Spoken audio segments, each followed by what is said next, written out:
শনিবার এলেই কোন কাজটা আগে করব আর কোন কাজটা পরে করব এটা ভাবতে ভাবতে আমার অর্ধেকটা সময় চলে যায়। কয়েকজন ভিউয়ার্স আমাকে কমেন্ট করে বলেছে আমি ব্যাকগ্রাউন্ড মিউজিকগুলো কিভাবে ব্যবহার করি। ব্যাকগ্রাউন্ড মিউজিকগুলো ইউটিউব থেকে ডাউনলোড করা যায়। তো সত্যি কথা বলতে আমি এখনো কোনো ব্যাকগ্রাউন্ড মিউজিক ইউটিউব থেকে ডাউনলোড করিনি। আমার যেহেতু আইফোন, আমাকে একজন বলেছিল, তারপর থেকে আমি জানি আইফোনের একটা প্লাস পয়েন্ট স্ক্রিন রেকর্ড। আমি স্ক্রিন রেকর্ড করে যেই মিউজিকটা আমার পছন্দ হয় আর সেটাই আমি আমার ব্লগে এডিট করে দেই।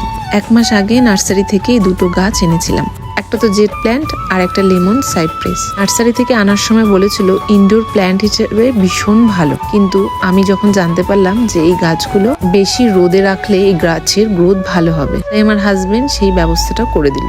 সকাল থেকে দুপুর পর্যন্ত ভালো একটা রোদ পায় আর এতে না জেড প্ল্যান্টটা ভীষণ ভালো গ্রো করছে। আজকে আমার বাগানের আলু গাছগুলো তুলে ফেললাম। আগে আমি একটা গাছ তুলে দেখেছি, তেমন একটা আলু হয়নি, তাই জায়গাটা ভীষণ নোংরা লাগছিল। তাই ভাবলাম আজকে সেটা পরিষ্কার করে ফেলি। আমার এটা খারাপ অভ্যেস বলবো না ভালো অভ্যেস বলবো আমি ঠিক জানি না। তো আমার যখন মনে হবে যে আমি এই কাজটা এখনই করব, তার মানে আমাকে সেটা এখনই করতে হবে। যে কাজটা আমার মনে হবে সেটা পরে করব, এটা আমি পরেই করব। আমার বাড়ির ঠিক অপোজিটে আমার মেয়ের থেকে একটু বড় দ্রুতি, ওকে দিদিভাই বলেই ডাকে, তো সেই দিদিভাই এসে কেন চলে গেল তার জন্যই দ্রুতির এত কান্নাকাটি। বিকেলে কাকা শ্বশুরের বাড়িতে একটু অনুষ্ঠান আছে, আমরা সেখানেই এখন যাব। আজকের ভিডিওটা এই পর্যন্তই থাক।